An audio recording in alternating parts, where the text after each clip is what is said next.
Welcome to Harmony in the Hustle. Now, today's episode, we have an amazing guest, Dr. Tuby Akinlosotu. She is a powerhouse in the world of business growth, sales, and strategic event execution. With over 30 years of experience in corporate sales, education, and the events industry, she has helped entrepreneurs scale their businesses through speaking, systems, and strategic events. And after experiencing symptoms of burnout as a teacher, Dr. Tuby was determined to find proactive solutions to burnout. So she wrote her dissertation study on building resilience to stress and burnout and using proactive coping strategies. Dr. Tuby then decided it was time to follow her passion for teaching and mentoring women in business, leadership, and all walks of life as a transformational, high-performance business and resilience coach. So Dr. Tuby also owns Finer Details Luxury Events, and she also owns You Can Beat This Party Rentals. But both event companies scaled quickly within their first year of operations. And in addition, she also is the founder of the Above Only Leadership, Find My Doer, and Help Her Thrive. And she runs the Thrive Resilient Leader Academy. Her work has helped countless entrepreneurs break through overwhelm, create premium offers, and implement strategies that lead to 6 and 7 figure successes in business. So welcome, Dr. B. It's so great to have you here. Thank you And so much. you're welcome. And it's just, I've been wanting to, interview you for a while, and I might just give the audience a bit of some context of how we met. Yeah. And you and I were part of a mastermind that was in the States with Eileen Wilder, and I met you there over a year ago, and we just recently caught up again in Vegas at our other mastermind that we're at with Eileen, and we're able to just catch up with everybody there, and we all were able to do our keynotes, and it's really great to see everybody there. But Dr. Tuby is someone, when I first met you, you're so impressive. And the other thing about Dr. Tuby is when she speaks, you listen, because she's always got so much wisdom. So thank you for being here, Dr. Tuby. It's really lovely to have you. Oh, thank you so much. I really appreciate being on your show, Angela. Thank you. No, you're welcome. And, I've just touched on your whole, your resume and your career and everything like that. But I think it's such an impressive career that you've had, but it spans over multiple industries. And one of the most important things that I think you've really focused on here is this resilience and this burnout. And I talk a lot about resilience myself. I talk a lot about burnout. I created the Harmony in the Hustle, a podcast, because I really was all about helping women find this harmony inside the hustle. And it is, if you talk to anyone these days, everyone, especially women and are in business, they talk about this burnout. And and I know that's what you did. The fact that you even studied this, and you got your dissertation studying on resilience and burnout. It's just amazing. So I really want to learn a little bit more about that from you today, because I feel like that's what a lot of women would be really interested in as well, because I think we're all struggling with this whole burnout and this whole idea of hustling harder to get ahead. And so could you elaborate a little bit more about what was the turning point for you to come out of your corporate world and go into becoming a coach for women in business? Wow. Thank you so much, Angela, for this deep question. So, at the tender age of 17, I became an entrepreneur. And at the same time, juggling that, I was a single mom at the age of 18, juggling that with entrepreneur with work. And so I was always doing both. Yeah. And right away, I knew that it was a lot, right? And so as a mom with two young children, I was not yet married at that time, and just doing everything, going to school, having businesses and all that. And I had so many different careers. I was in sales for a long time. I was in corporate. But when I finally decided to just, take the leap and say, I'm going to focus on being an entrepreneur after my teaching career, I realized that burnout was something that still stayed. I realized the same theme from when I was a caterer to when I was a teacher to when I was in sales to every career I had. There was this common theme of burnout that was right around the corner, or just symptoms of it. And I guess the reason I studied it when I was a teacher was because that's when I felt it the most. And I think it happens a lot when you're in the serving people that serve others. And Yeah. As women, we serve others a lot. So I wasn't not only just serving my children, I was serving 300 and something children a year, class after class, and I loved it, to be honest. But Mm. I was bringing my work home. I was the basketball, not the basketball, the volleyball coach, the track Oh, and field coach. I oh, was juggling that with home and everything. So yes, so burnout started to creep in, yes. and I'm it exhausted just creeped in thinking really bad. about it. Yeah. It creeped in really bad. And that's why Yeah. I said, you know what, I got to figure this thing out. And then that's why I was so passionate about actually studying it and seeing how we could be proactive against it. And amazing, just even the fact you started by saying that you were a single mum at 18. And that alone, the fact that you've been able to have a child at a young age, being a single mum, and still be able to have a career, still be able to become a doctor. I always look, I admire anyone that goes on and studies in university and gets a degree. But the fact that you went on and got a doctorate, I think that's just incredible. So congratulations. And we honor that because that is very impressive. And like I said, the fact that you were a young mum and you were still able to go out and do that, because that's not always the case for a lot of women that have, children young, and then they've got to be, work on, getting these degrees and start to go out there. And was that something that you felt in the beginning that, look, you wanted to be able to have a career and you still wanted to be able to educate yourself, even though you were a young mum, and you just knew that maybe that was your ticket out. That was your thing, that it was going to set you apart and be able to help you in your career. Was that something that really drove you at that age? Yeah, I'm Nigerian, and in our culture, you kind of have no choice when you have to at Oh, least go for right. your first degree. Yep. So the bachelor's degree was a struggle a little bit because Mm. I was having the two kids. I would put them to sleep, and wake up at 3 in the morning, do my homework, go to Oh, school, wow. have 2 or 3 jobs. So to graduate for the bachelor's degree was a lot. I remember my final year, I took 21 credit hours just to graduate. Wow. And the only reason I went back for a master's, I was in a sales job and I was feeling unfulfilled. Right. And I was like, I really want to teach. I've always had this love for teaching. Mm. And so I went and got a master's in secondary education. And then the doctorate was not supposed to happen. I just wanted to get out of teaching. That's how burnt out I was. And I was Mm. thinking I could be a principal. Mm. I said, my pastor friend at the time came over and said, I was going for my principalship. And he says, why don't you just go for your doctorate? And I said, really? And I thought about it, and then I kind of, okay, fine, I'll go for it. But I basically almost gave up. It took me 10 years to get my doctorate. I Wow. actually gave up. It wasn't until COVID that I went back. I had to Yes. rewrite my dissertation. I actually wrote a dissertation twice. I'd given up on the first one. So Right. it was a struggle. It wasn't something that I was like, I don't need a doctorate degree. But when COVID hit, it was like, you know what? In the event business, we lost all the revenue, and it was a tough time for us. And it was like, you know what? Go back and finish your dissertation. And Mm. I went ahead and did that. And I just went back to that same topic of burnout because I was still feeling it. And I said, you know what? This is a problem I want to solve. So I used that as my motivation to continue. And I just faced it. So it's a miracle. It's not something that I ever thought I would do it. It just happened. And I'm happy that I did, because I almost gave up several times. But that's part of that resilience, was just sticking in there. But I definitely almost gave up on that journey. Well done. And like you said, I take my hat off to you because it's very, very impressive. And not only that, it's resilience. I mean,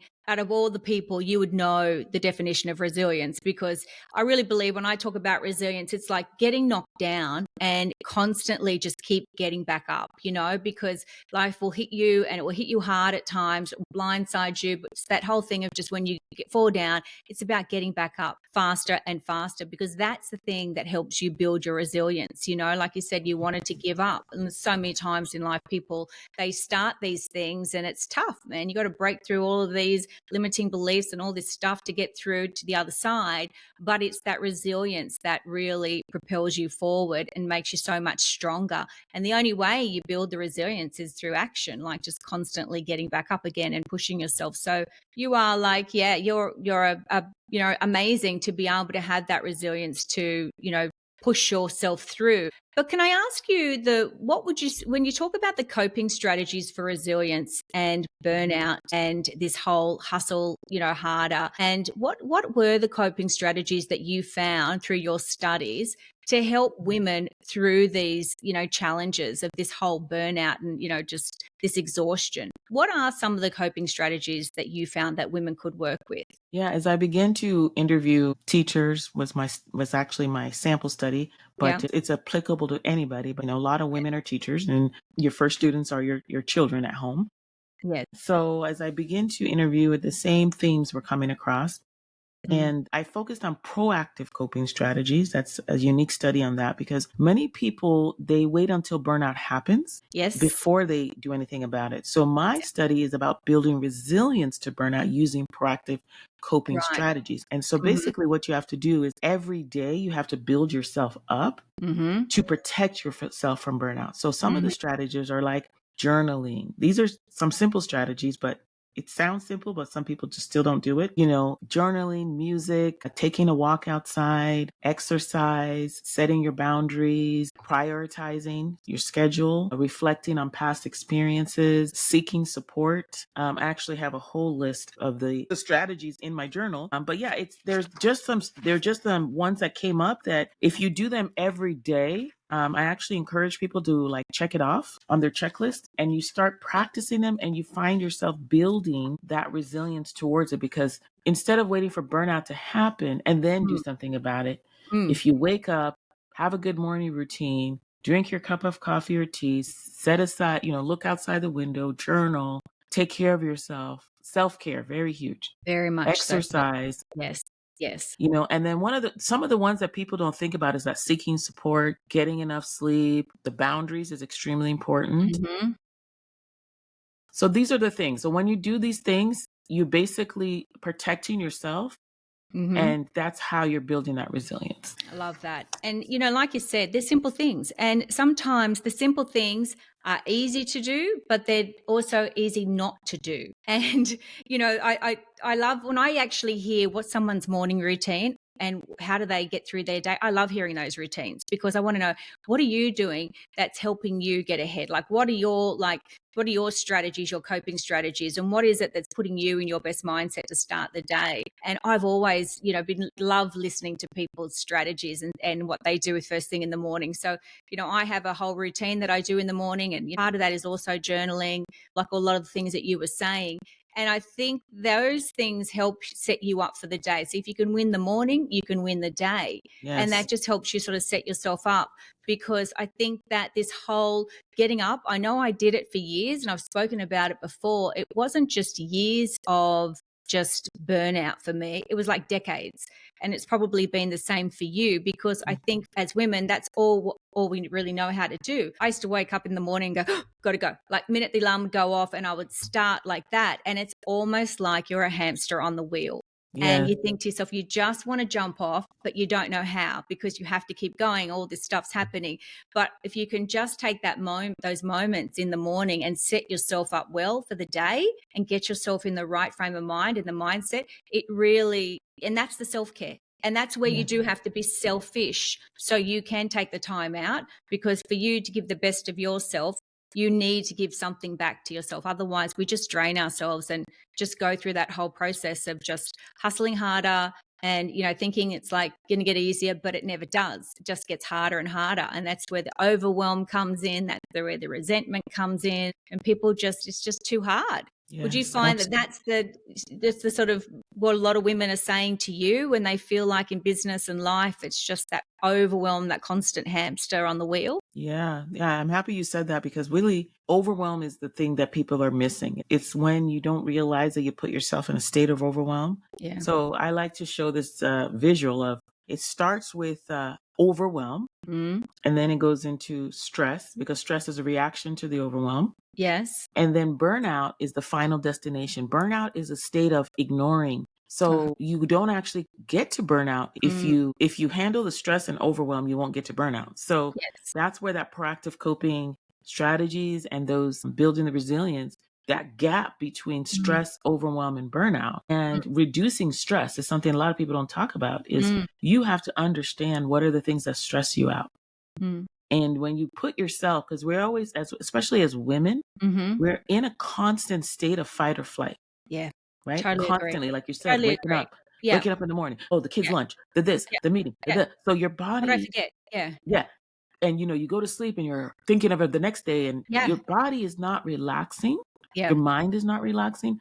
So you put your body under undue pressure in a state Mm. of fight or flight, which causes stress. And then if you keep doing that every day without Mm. actually doing anything about it, you're just piling it up on top of each other. You keep getting overwhelmed. And then what happens is that eventually leads into burnout. And once you get to burnout, this is the difficult place, because it's really like just an overwhelming sense of just I'm out. Like I have Giving up. no energy. Can't do it. I just don't, you don't even want to get up. Yeah. There's 3 phases of burnout, right? And you can Mm. feel those different phases. You're just checked out. But if you don't allow yourself to get to burnout, you have to know when the signs are like creeping in, and you're like, uh-oh. And then immediately, and that's why I'm saying is don't Yeah. wait till the signs. If you do Mhm. this as a daily routine, like you said, the morning, I like to wake up in the Mm. morning 2 hours Mm. before my family, right? I do my Great, worship. great I do my, strategy. yeah, you do all those things before they wake up.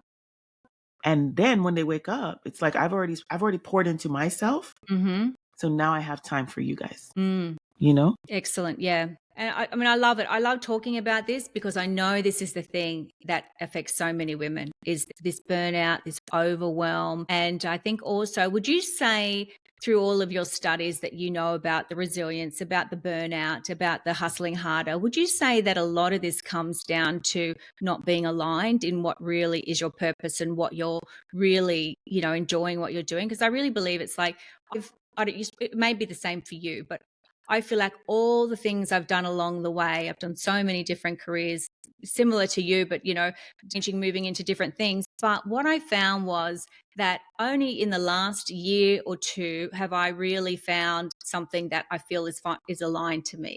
And it's taken me a long time to find that and figure that out, something that brings me joy, my coaching with the women and just my keynote speaking and sharing my message. It's part of, what I believe that I was, it's what I was born to do. And it's like my life's purpose now. But you go Yeah. along, I think, through phases of your life and you kind of, you do use different careers and you're hustling and making money and, doing what you got to do. But when it doesn't align with you, I think that's where you can fall into that trap of burnout. And Yes. it's just because it's not where you're going against, I guess, what what your purpose is and your alignment. Do you find that you're meeting a lot of women that are feeling like that they're not necessarily happy in what they're doing? It's not really what, brings them their purpose or brings them joy. And they're looking to transition out of something and into something else. Are you finding a lot of that? Yes. I mean, I work with a lot of women entrepreneurs. Some of them are just trying to get into entrepreneurship already in, and a Yeah. lot of them are finding that fulfillment and purpose when they cross over, just like you, like coaching or, like you said recently, more now is when I found more of my purpose of, Mm. we keep going from career to career looking for that purpose. Mhm. Like I said, I was in sales for so long and I was making big money, but I decided to go Yeah. back to school to be a teacher because I thought that was and my purpose. And I still feel teaching is part of my purpose. And now I teach women, So So you've taken that, that experience, life experience and that skill set, and it's still part of what you were meant to be doing anyway. yes. So I Yeah. feel like as women, because we're so used to serving everybody else, Mm. so we don't really take the time to figure out in our servitude, are we actually serving also our purpose? Like Yeah. it's not really a waste, but we're giving up so many years of serving we serve the kids until a Yeah. certain age, we serve our husband, we serve our church, we serve our parents, we serve everybody. And then it's like, okay, maybe at a certain age, you start to decide, okay, what is it I really want to do? How come I'm not Mm. happy? Why am I so drained? And then Mm. you really start to have this like awakening of, you know what? I no longer want to just serve everybody. I want to do something that makes me happy, Mhm. and then you begin to look for like the career that's going to fulfill you, Mhm. and that's where I see a lot of women, and those are the women I help right now. Mm. Sometimes they're just like in corporate, they're ready to be done with that, or Yeah. Mm. some teachers or, even in the event industry, I think, to be honest, I love entrepreneurship. My Mm. very first live event was called the Business Minded Woman, where this was before COVID, where I was helping business women become entrepreneurs. Yeah. I truly do believe as women that we're meant to be entrepreneurs. I Yes. believe if you look, I don't know if you into the Bible or anything, but Proverbs 31 woman Yeah. was a businesswoman. And if you look at that, I believe that we're purposed to birth things. That's why we birth children. We birth, like we have a womb to birth purpose. And so sometimes when we're not in that, we're not in our, we're not walking in that, we're not birthing anything, we're just serving others, we begin Yeah. to feel unfulfilled. Unfulfilled. Yeah. We give so much. Yeah, I totally agree with that. It's, if you're talking about the birthing, we're birthing these ideas as well. And when, women get together as entrepreneurs, as you would have known, when we get together in these master classes, masterminds, we come up with incredible ideas and we work together very, very well, and we come up with those ideas and we're able to help and support each other.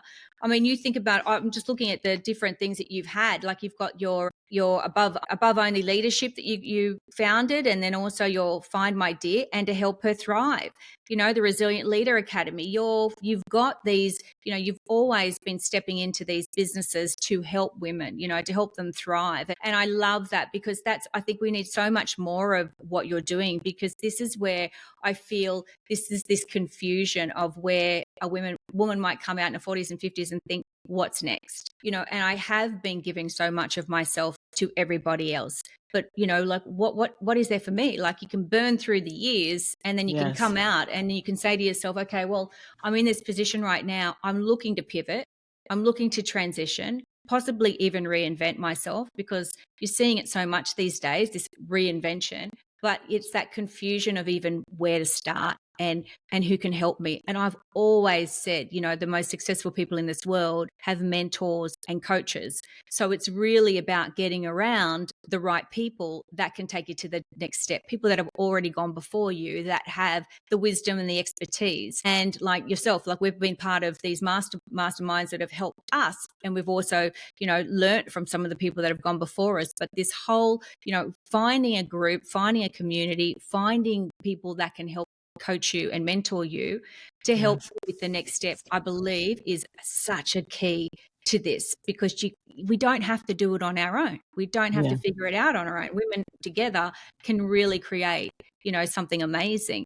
What would your thoughts be around all that? Oh yeah, community is it. It definitely have to have that, a community support, the accountability, Yep. sisterhood. It's really hard when you're doing things alone. You could Yeah. easily just say, oh, I give up, I don't Yeah. want to do it anymore. But when you have somebody encouraging you, or you're able to look at someone else's success, even if you're not there yet, you're able to borrow their success for a minute, just, Yep. congratulate them, and then that it can happen for you. So I Yes. think being in those rooms is very powerful, because Absolutely. you're not in it alone. Yeah. Very powerful. Yeah.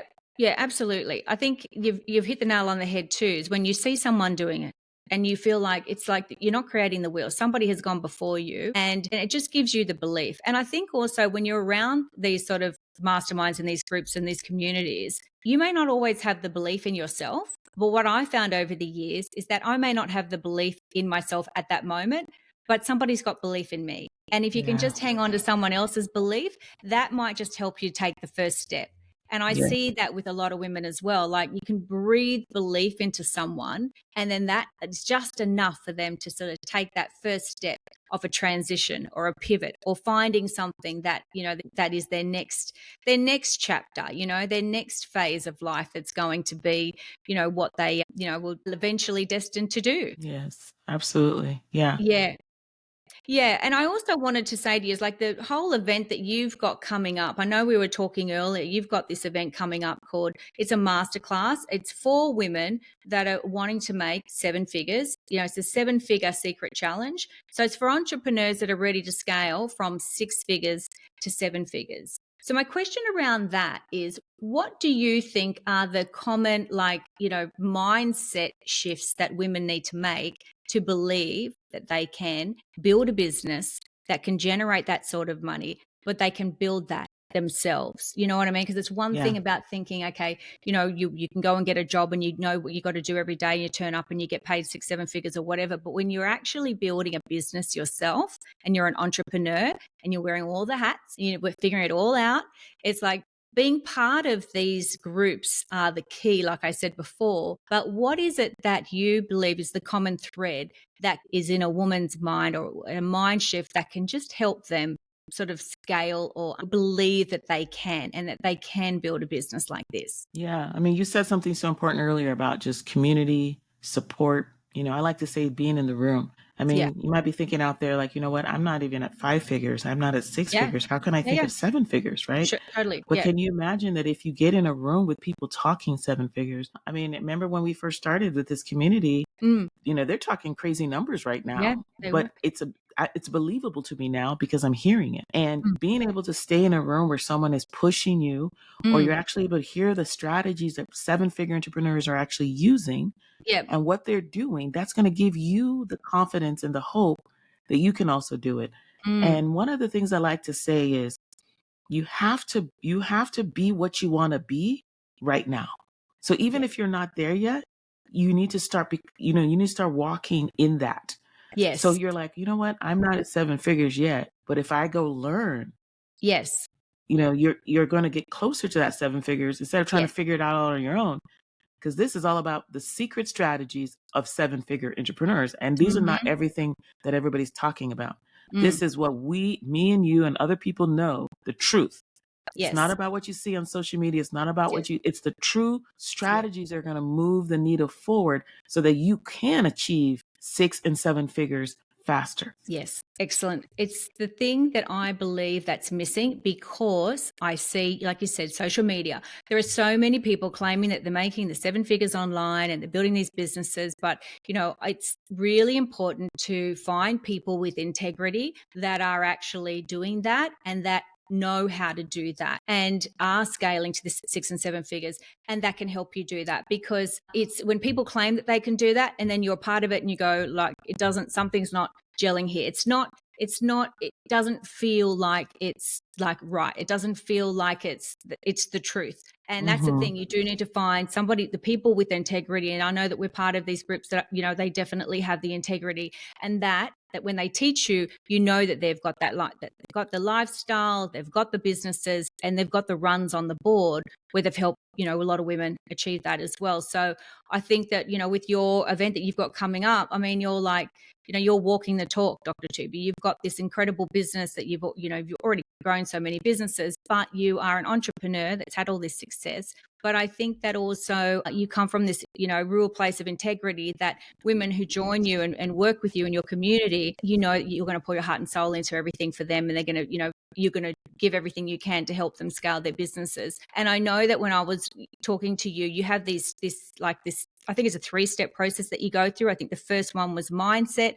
Obviously, you start with that whole process of getting them to figure out where they are in their lives, what the next steps are for them. And I think, what are the other steps that you go through to take them through the challenge there? Yeah, so it's the Resilient Business Blueprint. It's actually a 6-step process, but mindset is all about personal resilience, building your personal Right. resilience first. Yes. And like I said, as business owners, one of the main reasons we quit is because we don't have that resilience to keep going. And that's one of the things I'm talking about in the challenge, because really, to be honest with you, Angela, it's not about just scaling. Everybody's, scale, scale, scale, scale. Yeah, sure. So If you it's scale, overused, that word, isn't it? yeah, if you scale but can't sustain it, it doesn't matter. So some of the strategies I want to talk about, it's not just about how to scale, but how to sustain and how to build a business that lasts the test of time. So the Resilient Business Blueprint allows women to build businesses that they can walk away from. What I mean by walk away from is not that you don't care about it, but that it runs on systems, it runs on processes, it runs on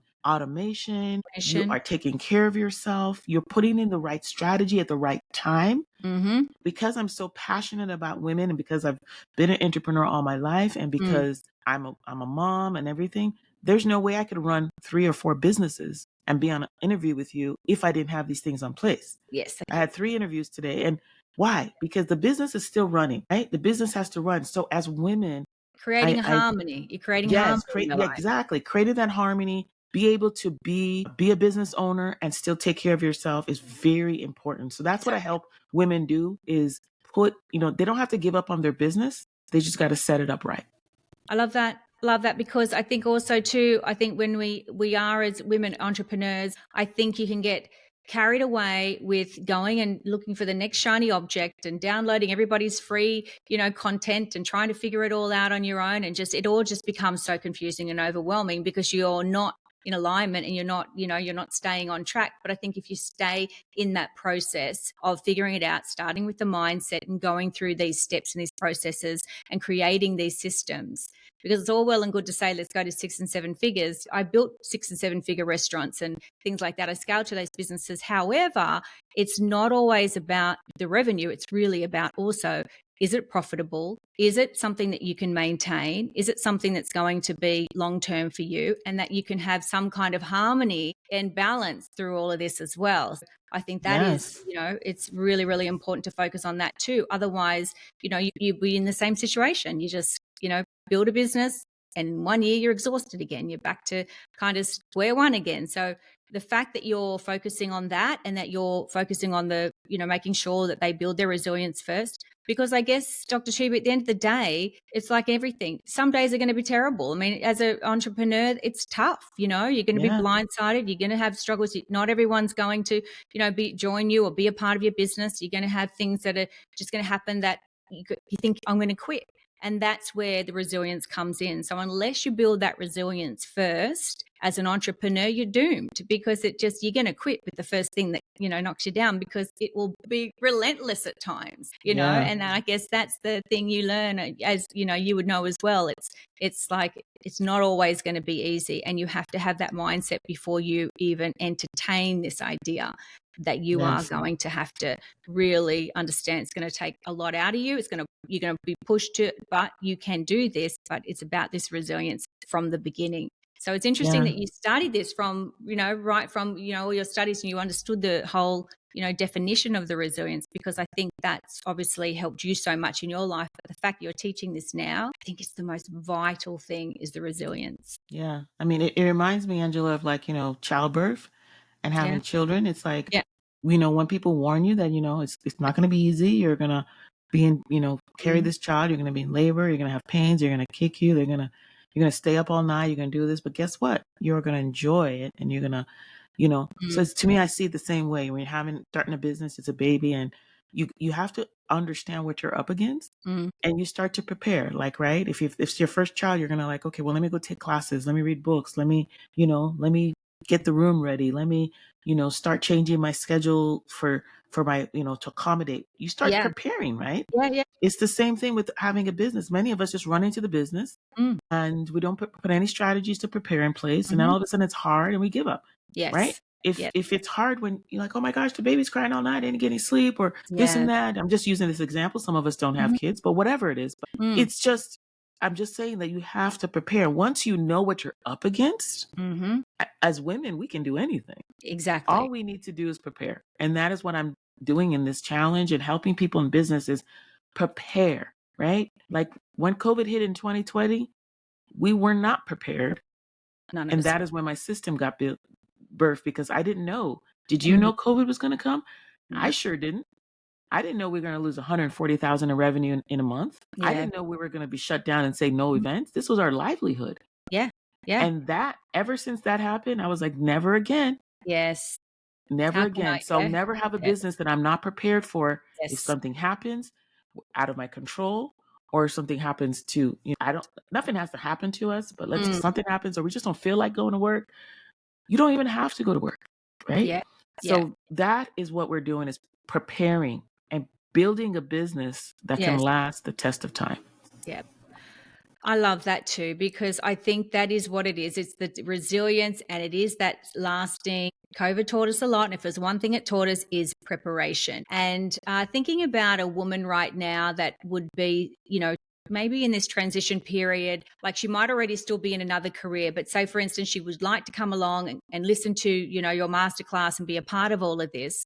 I always find, is it like, just to give them an example of, like, just because you're starting something new or reinventing yourself, you don't start from scratch. You start from all your years of experience. So you're bringing in 20, 30 years of everything that you've done in your career, just like you did when you had all your events. You bring in all of the skill sets that you already have, all of the things that you've already gone through. You already are in so many ways probably bulletproof and 10 foot tall in so many areas, but you might be moving into something that's completely new or different, like I did when I went into the whole coaching area. And you feel like at times that you're starting from scratch, but you really aren't.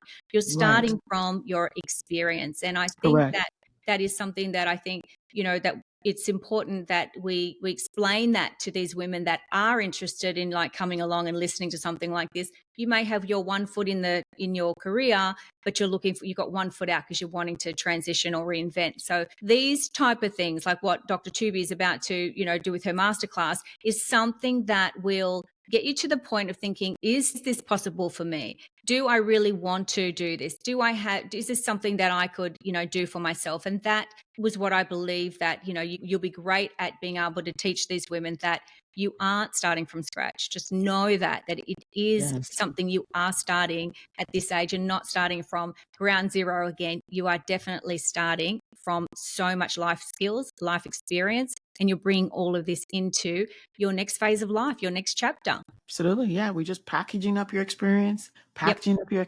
expertise, packaging up all your past education. We just package everything up, and then that's where you create something from. So it's amazing when sometimes I work with someone. I'm also going to be doing hot seat coaching there. So if you want to come and you're like, you know what, Dr. Tuby, I want to ask you, this is what I have. What do you think I can do with it? I'm really good at just quickly packaging something up just by a few questions.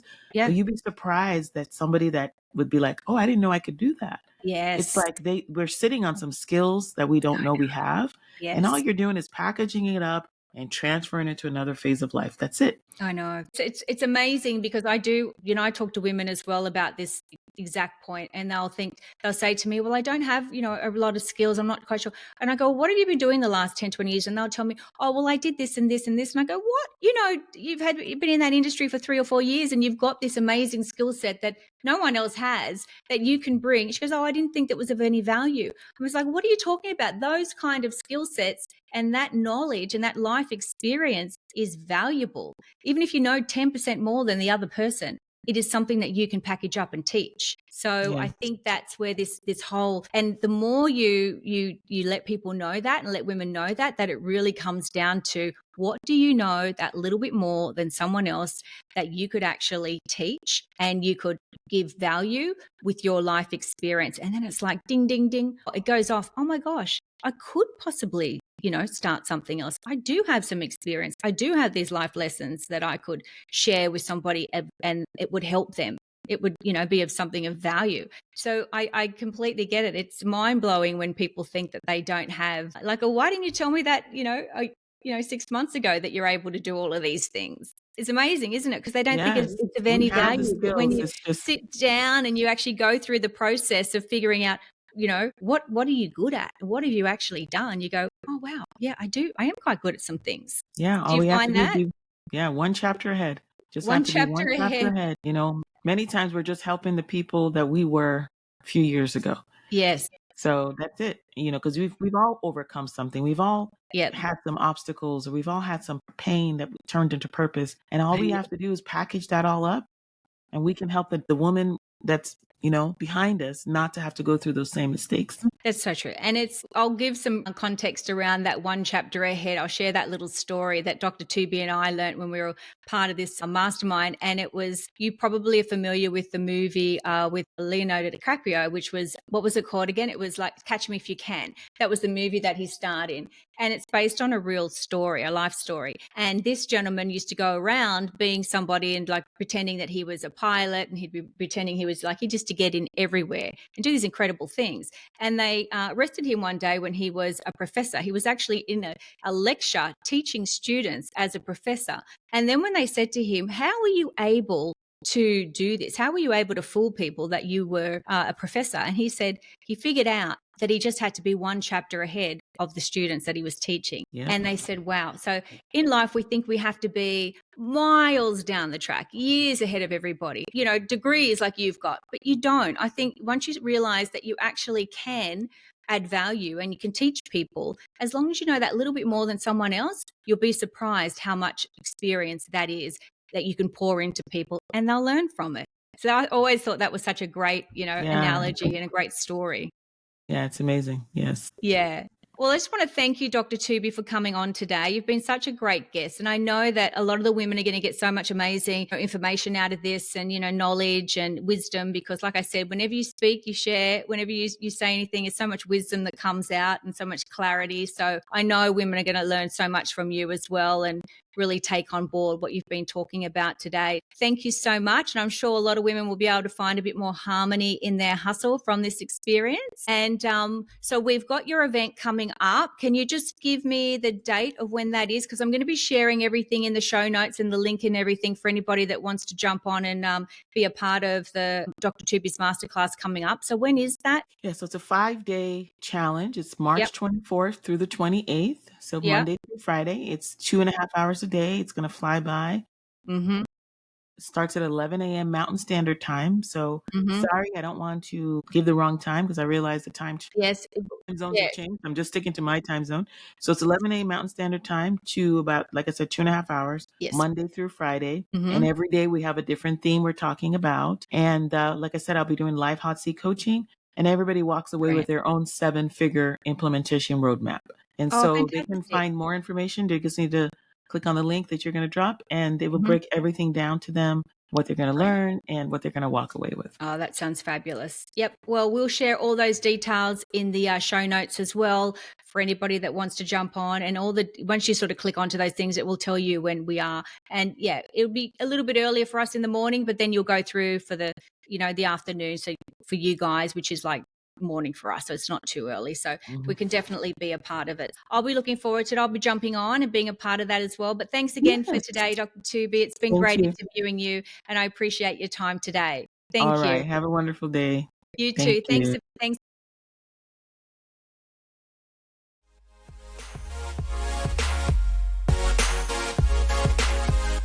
Thank you so much for tuning in to another episode of Harmony in the Hustle. I hope today's episode filled you with inspiration, gave you some tips you can turn into action, and helped you find a little more harmony in your life.